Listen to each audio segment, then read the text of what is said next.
Thank you for joining us for WMI News at 11:30 p.m. I'm Michael Mullet. Here are our top stories tonight. A woman is found murdered in an Allegheny County home. Suspect is in custody.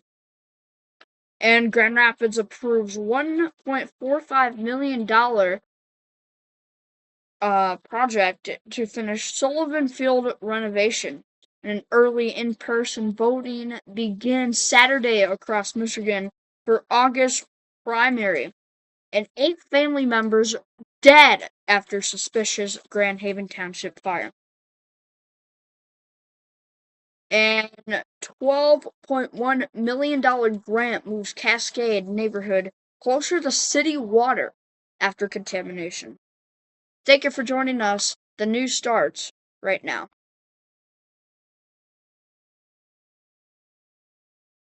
Live from West Michigan, WMI 5 News at 11:30 starts now. Thank you for joining us for WMI 5 News at 11:30. I'm Michael Mullet. A woman is found murdered in her home. The suspect is arrested and awaiting arraignment. A man is in custody after police discovered a man murdered inside her Allegheny County home. Rosa Mercedes Olmsted was found dead in the basement of her home on Nature View Lane after friends and family called police and she did not show up for work. They had not heard from her for several days. Officers went to the home to check on Olmsted. When no one answered the door, officers looked through the front windows and saw blood on the walls and floor. They forced their way inside. Evidence shows Olmsted was violently attacked. Officers also found a man inside the home with injuries. He was taken to a local hospital and arrested for murder after his release. He is now held in the Allegheny County Jail. Officers are waiting for his arraignment before releasing his name. Forensic pathologists at the Western Michigan School of Medicine will determine the exact cause of death. Police say there is no further threat to the public.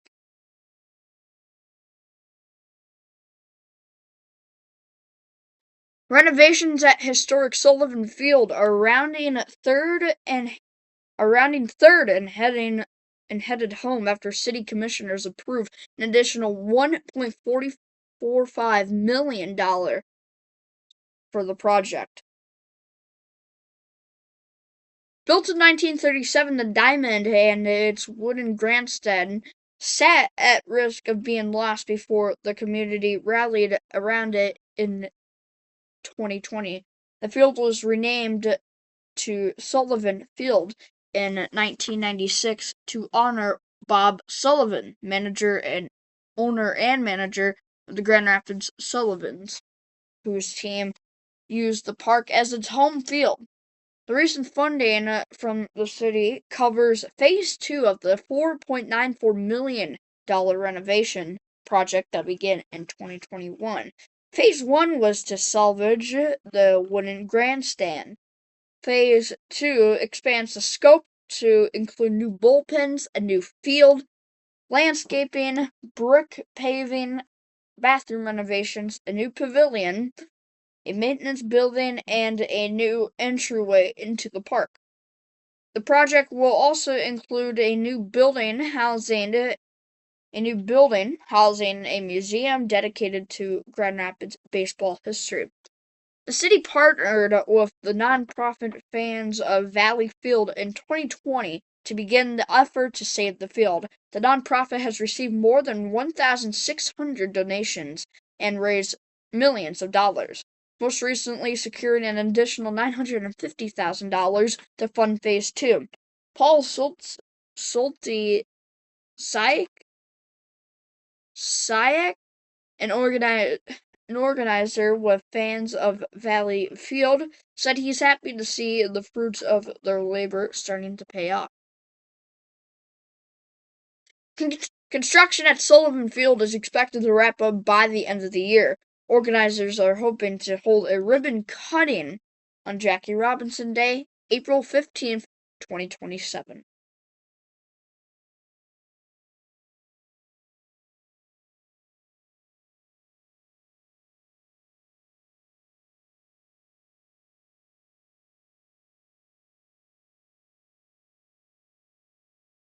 Michigan voters can begin casting their ballots in person Saturday as early voting opens statewide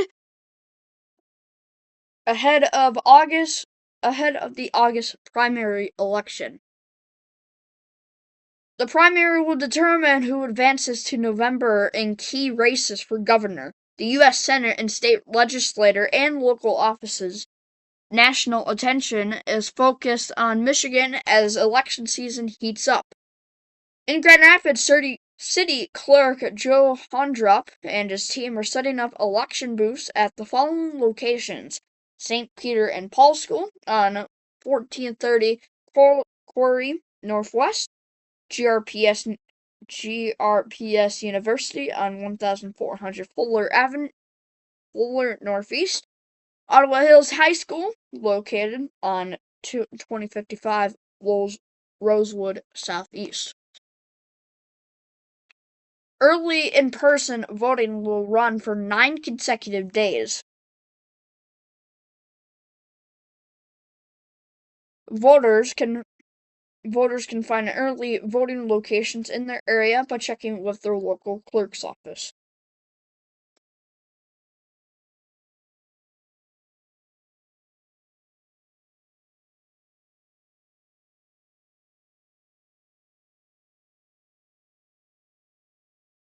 The Ottawa County Sheriff's Office announced at around 7 p.m. Friday that they're investigating the possibility of a murder-suicide as some of the victims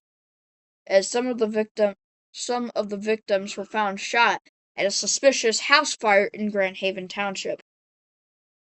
The children range from 5 to 15 years are the children range are in the ages 5 to 15 years old. Authorities are still working to positively identify all of the victims. The extent of the fire appears minimal, as there were no structural damage, but there was smoke damage. The Ottawa County Sheriff's Office says it was possibly intentionally there was possibly intentionally a fire set.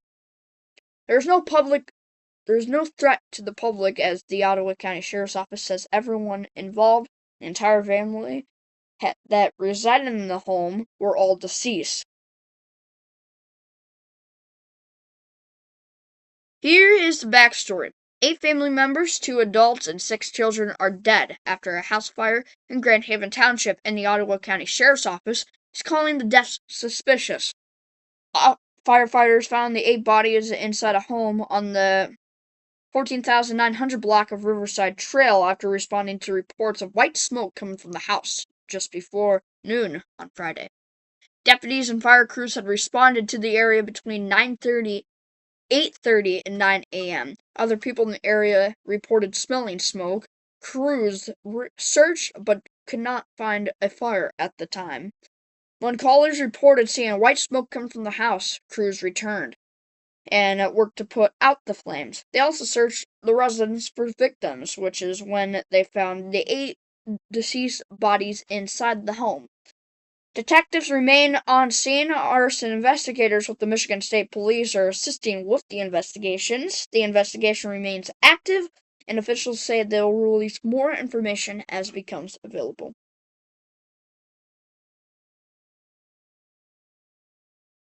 Families in a Cascade neighborhood are dealing with cancer-causing materials / chemicals in their drinking water are one step closer to and those people are one step closer to a permanent solution after the township received an over $12 million state grant to expand public water service.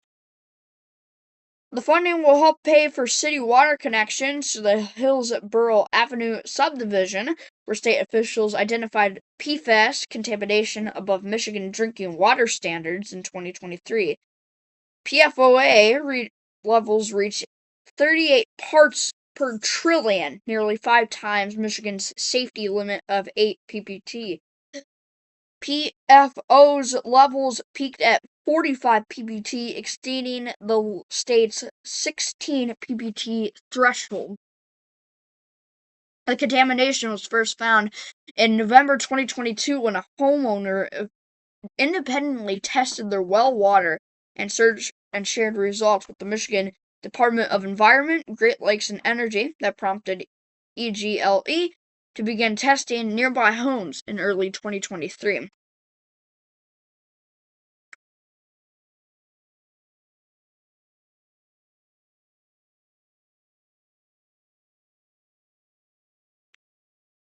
This grant will fund water main construction and connections for 117 of the approximately 470 homes in the area that rely on well water. Homeowners must agree to connect and abandon their wells. The scope was designed to help a maximum number of homes with contaminated water using available funds.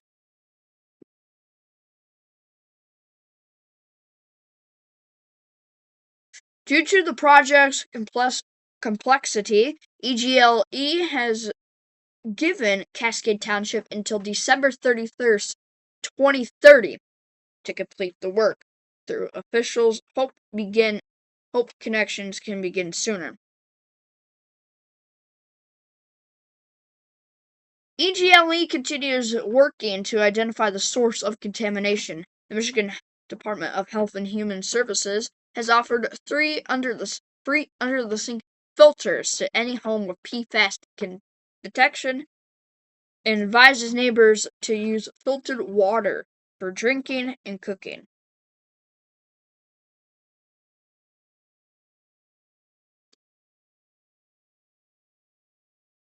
The largest public dog park in Kent County officially opened Friday at Wallfield Park, giving dogs plenty of space to run and play.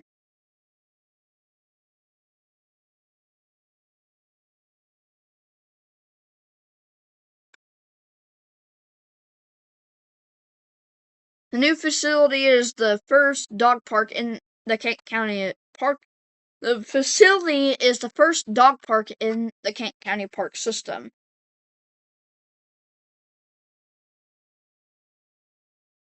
The 10-acre dog park includes a 1-acre pond, agility ramps, a diving dock, and a wash station for cleaning dogs before they go home. Dog visitors who visited the park Friday praised the new facility.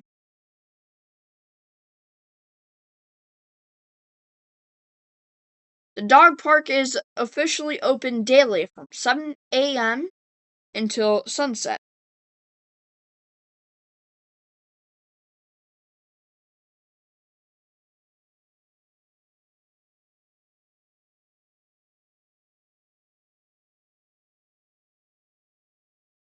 Michigan Governor Gretchen Whitmer endorsed Representative Haley Stevens in the Democratic primary for U.S. Senate on Friday, in a race with Abdul El-Sayed that has become a focal point for the party's fight between its moderate establishment and progressive wings. In quote, as governor, I have one strategy: get things done, in quote, Whitmer said in a video posted on X. Quote, in quote, just like me, Haley will do whatever it takes to get things done for the people of Michigan, end quote. The announcement came as Whitmer was also expected to attend a campaign event in Detroit with Stevens. Stevens is in a tight race for the Democratic nomination against El-Sayed, a progressive supported by Vermont Senator Bernie Sanders. The winner of the August 4th primary will face Republican former Rep. Mike Rogers in November for a critical battleground Senate seat now held by the retiring two-term Democrat Gary Peters.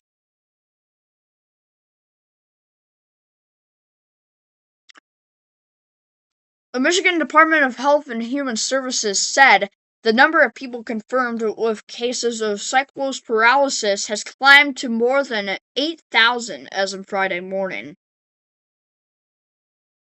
NDHHS reports the total as of July 24th at 8,176. That's up from 7,664 reported on Thursday and 6,148 confirmed cases on Monday. NDHHS also reported that 160 people have been hospitalized with symptoms from cyclosparalysis as of July 23rd.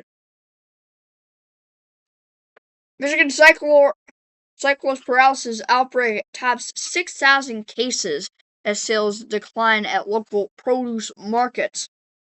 State health officials have released recommendations for cyclosparalysis, saying that early results can indicate that lettuce or salad greens may be the possible source.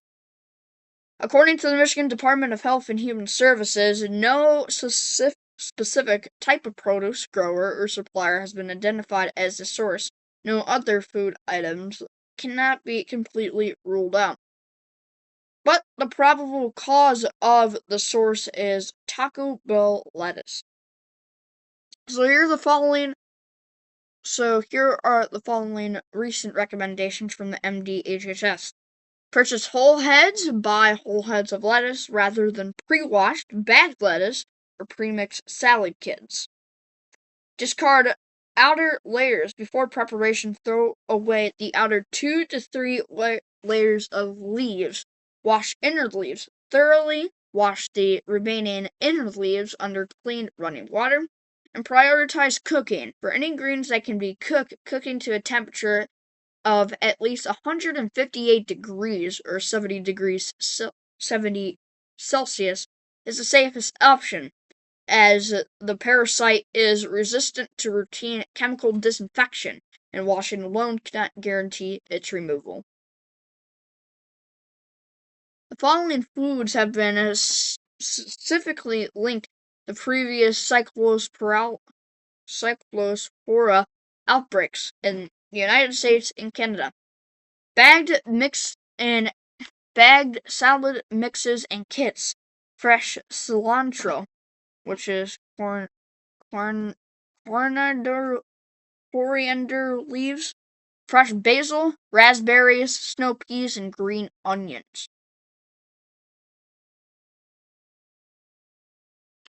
Heating food to 158 degrees or higher kills cyclospora. So cook when possible. If you do become ill, people experiencing frequent watery diarrhea are encouraged to contact their health care provider and specifically request testing for cyclospora, as a routine stool test may miss the parasite. Cyclosparalysis is treated with antibiotics along with rest of drinking and plenty along with rest and drinking plenty of fluids to maintain hydration.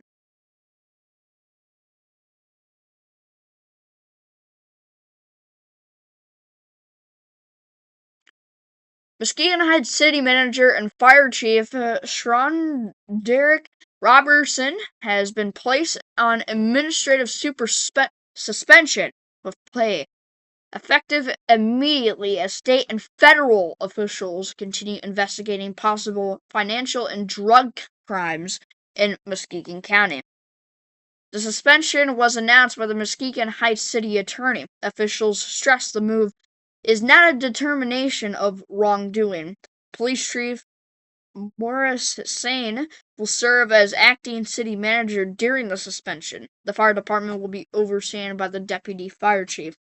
This investigation involves the FBI, DEA, and IRL. The investigation involves the FBI, DEA, IRS, and the Michigan State Police. State and federal officials carried out a series of search warrants Thursday, including one at Muskegon Heights City Hall. A statement from the office of the city attorney on behalf of the city of Muskegon Heights stated the city of Muskegon Heights is committed to maintaining the highest standards of public integrity, transparency, and accountability. Following the execution of search warrants at City Hall on July 23, 2026, and after consultation with legal counsel regarding the city's ongoing obligations to preserve the integrity of governmental operations, City Manager and Fire Chief Derek Robertson has been placed on administrative suspension with pay effective immediately, pending the outcome of the ongoing law enforcement and investigation. In any related administrative review, this action is administrative in nature and should not be construed as a determination of any wrongdoing. The city recognizes that the search warrant executed by law enforcement seeks records relating to numerous aspects of city operations, including records pertaining to Mr. Robertson, among other municipal documents and electronically stored information. The city respects the judicial process and will continue to cooperate fully with all lawful requests made by investigating authorities.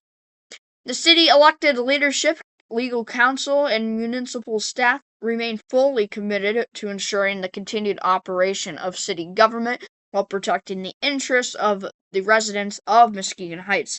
City services will continue without interruption, and the city's daily operations remain stable. The city is cooperating fully with federal, state, and local law enforcement agencies and will continue to fulfill all legal obligations associated with this investigation. At the same time, the city remains committed to due process. The rule of law and the constitutional rights afforded to all individuals. Because this remains an active criminal investigation, the city will not speculate regarding the facts, evidence, or the status of any individual. Public statements concerning the criminal investigation itself are most appropriately addressed by the investigating agencies, prosecuting authorities.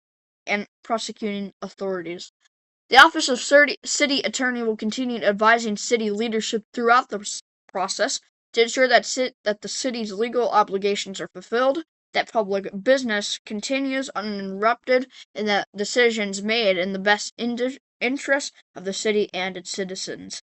To ensure community of government and the uninterrupted delivery of essential municipal services, Chief of Police Morris Sane has been assigned to serve acting city manager effective immediately. Operational oversight of the Muskegon Heights Fire Department shall be exercised by the department's command staff under the leadership of Deputy Fire Chief. The city remains fully operational and committed to serving its residents with professionalism, stability, and accountability throughout this process. The city appreciates the patience and understanding of the community as this matter proceeds. Additional information will be released when it can be provided responsibly in a manner consistent with the law and integrity of the ongoing investigation. End quote.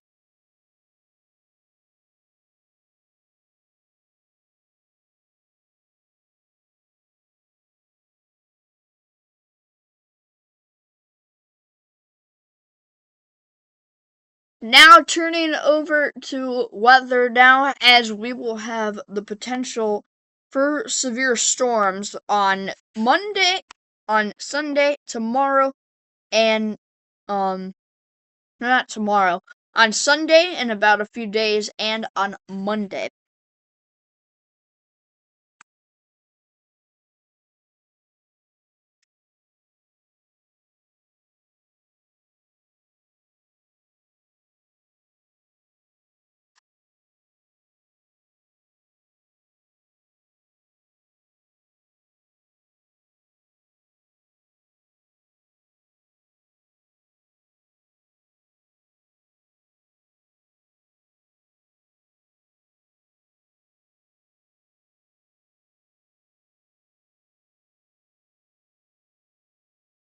So right now we're looking at the potential for storms on Sunday and Monday. Here is the full breakdown here. And after this we will have one more story before we go.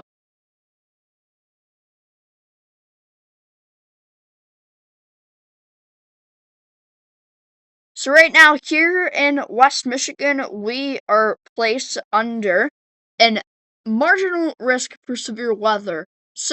On on the plus side, we are not in the worst of the risk, as the worst of our risk remains in the most western part of the state, which is up in the UP, and further off west into Minnesota, North Dakota, South Dakota, and following states beyond. Day 4 outlook, we will have 15% any severe storm risk, so I predict that we will be seeing all of our viewing area under a slight risk for severe weather, as it appears that some storm cells will be forming, and there will be pretty much some storm fuel to power up those storms, and it will be very humid on that day. Very muggy, so that will be fueling the storms as well. So there are pretty much enough ingredients to fuel up the storm to bring strong storms. That's why the SPC highlighted a potential level 2 slight risk in the day 5 outlook, and it's remained the same in the day 4 outlook, as all of the lower peninsula of Michigan is under a slight risk for severe weather.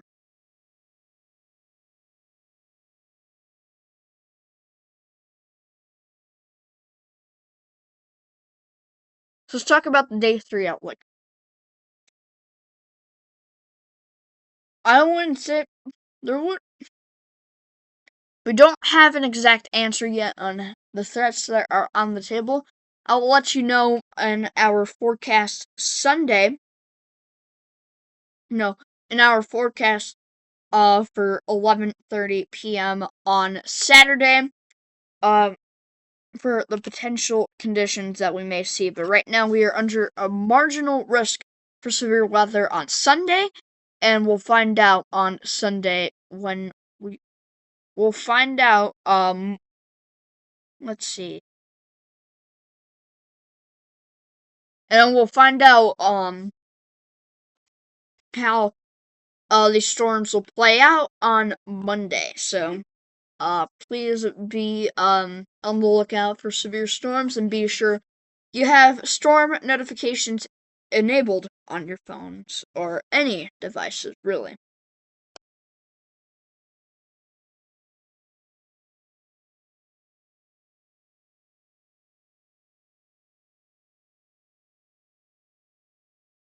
And one more story before we go. An 11-year-old died after a tree fell on the boy as he was hiking on the Awasipe Scout Reservation on Thursday evening.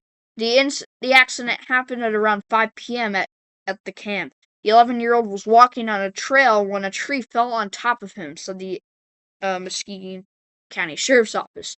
Several emergency service departments responded to the camp, but the boy was pronounced dead at the scene.